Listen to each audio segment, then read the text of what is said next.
Hey everyone, I'm Yoda's Gaming, and welcome back to another video.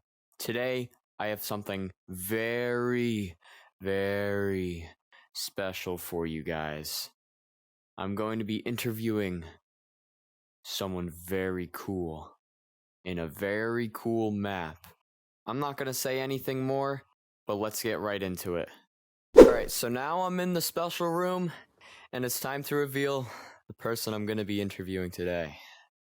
3, 2, 1. Say hello to Tokyo Machine.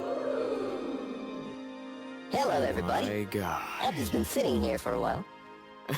Comfy chair. I'm very excited to have you here today. I'm like such a huge fan. You honestly don't know how big of a fan I am. I'm like a very I guess we'll find out. Yeah.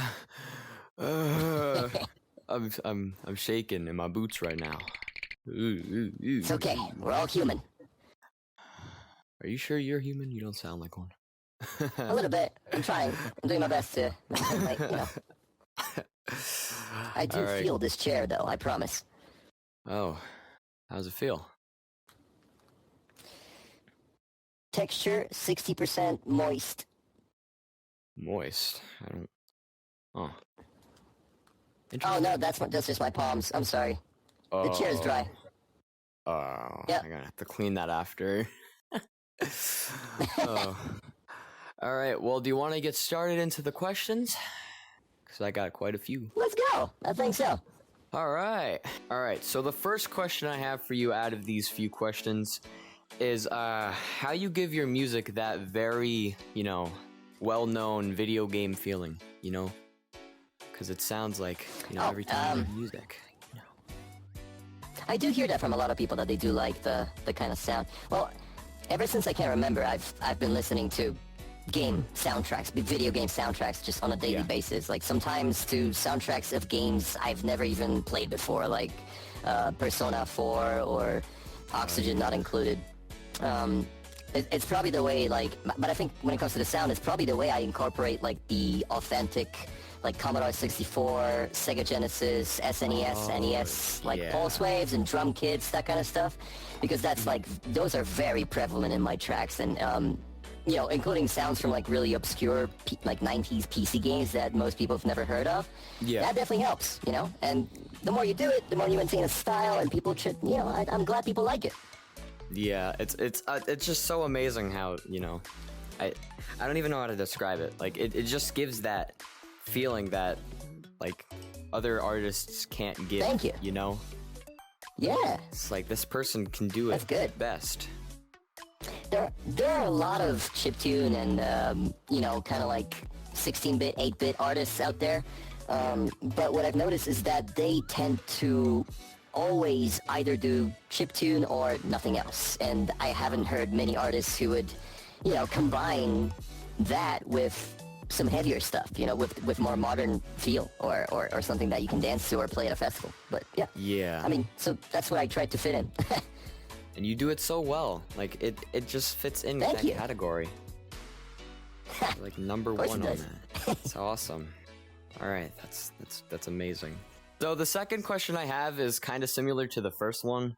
So what inspired you to, make the kind of music you do today? Oh, the start of how it all began? Yes. Well, short answer would be nostalgia. Long answer is I don't really remember starting or my first inspiration to make music, because ever since I was a little kid, I've always remembered making music. Even as a kid, I remember just making loops and melody patterns on my Roland and Casio keyboards. Back then, the only music that I've had or were able to listen to were basically just the kind of stuff that was in video games, or unless we're talking the Beatles or Michael Jackson. So I guess those are kind of influences at the same time. But so nowadays, seeing how the whole EDM scene tries to be more as modern as possible, I'm noticing a lack of a throwback. You know what I mean? Lack of what we just talked about before. Just something that people might want to reminisce on and be like, oh, I remember hearing those sounds 20 years ago. Those are cool. I can't believe I'm hearing them now. that's kind of the whole inspiration, you know? Yeah, and I can Getting see how into you relate people's, to like, minds. yeah, I could see how you relate to the whole Michael Jackson thing, because if I'm not wrong, I think he worked on part of Sonic the Hedgehog 3, like with the music and all that. There was, yeah, partially. I believe so, yeah. There's so many people out there who have worked on game music that you wouldn't even know until you find out in the credits. Yeah. It's another part that kind of makes me happy about what I'm doing, for sure. That there's so many people involved in the gaming industry, and it's great. Yeah, and it's just so awesome. So awesome. So awesome. All right, so the third question I have for you is, you know, where did the name Tokyo Machine come from? Because I've just been so concerned, and I've never had the answer. Well, that kind of stems, that's a good reference to what we were talking about before, because where most of the original old school games came from is Tokyo, or Japan rather. And, you know, I'm just kind of paying the tribute. Plus, I love the city, I love the culture. And the word machine, when I said I've been always making music, and whenever people heard me about me making music recently, they've always treated me like a machine, because when they asked me to do something, I would like immediately churn it out. So I was making music very quick. So there was like, oh, Toki the Machine. So it's like, okay, let's make it official. That really fits in well too. Yeah. I love that name. It's like the perfect name. Thank you. All right, so the fourth question I have for you today is the backstory of, you know, the iconic look with the glasses and the mask. You know, where did that originate from? So I don't know, I like to keep my teeth clean, and what I didn't realize is people would be so confused over how this is teeth. But Yeah. You know, here you go. It's not a zigzag. This is just a gap in between the upper and the lower jaw. And come to think of it, I probably should have maybe painted the teeth white and the gap black. It's kind of too late to redo that now, but yeah, it's teeth. And the glasses, these are prototype scopes, bro. Like, these change the emotion based on my emotion. So if I'm sad, they're gonna be sad. If I'm, you know, angry, they're gonna be angry. But I've just never seemed to be sad or angry, so they're always happy. What can I do? That's what you gotta do. Gotta stay happy. It's the best thing about being in life. Be happy. Live your life to the fullest. Our fifth question here today is, you know, the goals you have for your, like, the label Chompo. You know, like, what are your plans? Like, in the final result, what are your plans to, like, have this label become? You know? As a label, well, yes, for the next season, we definitely want to make it at least 3 times as bigger. But as a label, we want to give smaller artists who make this kind of stuff a platform. And we're also kind of gonna low-key gamify music. It's whatever, man. It's, you know, Fortnite did it right. We might as well do the same. Yeah. That's actually really good that you're Plus, saying that. I hope, in the long run, Chompo is gonna become so big. Like, this guy right here, you see this guy? This guy's gonna grow so large that people will forget who even made this label entirely. They'll be just like, wait, it's all about Chompo. Tokyo who? That's what I want to achieve. I thought Chompo made this. I mean, technically, I helped a little, but, you know, it's whatever. You did the rest, yeah. And our last question.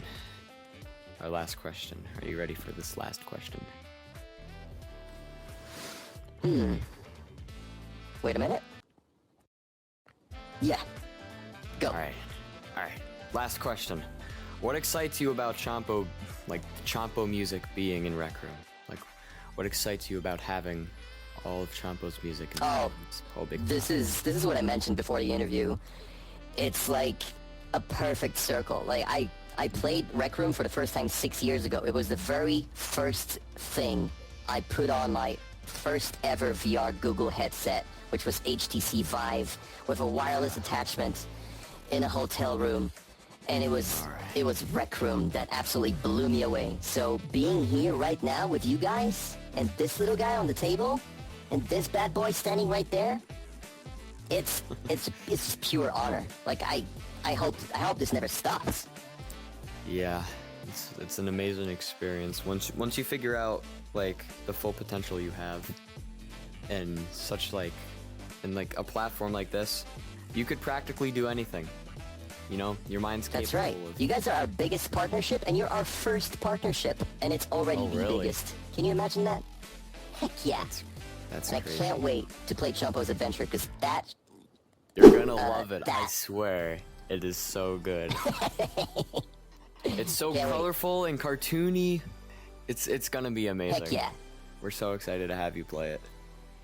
And without further ado, that was the last question. That's all we have. Thank you so much. Thank you so much for being here, And I hope you have an amazing...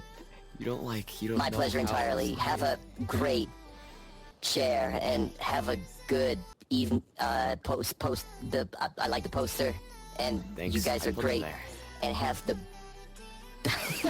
and have the great, amazing day weekend. All right. Thank you. I will do that.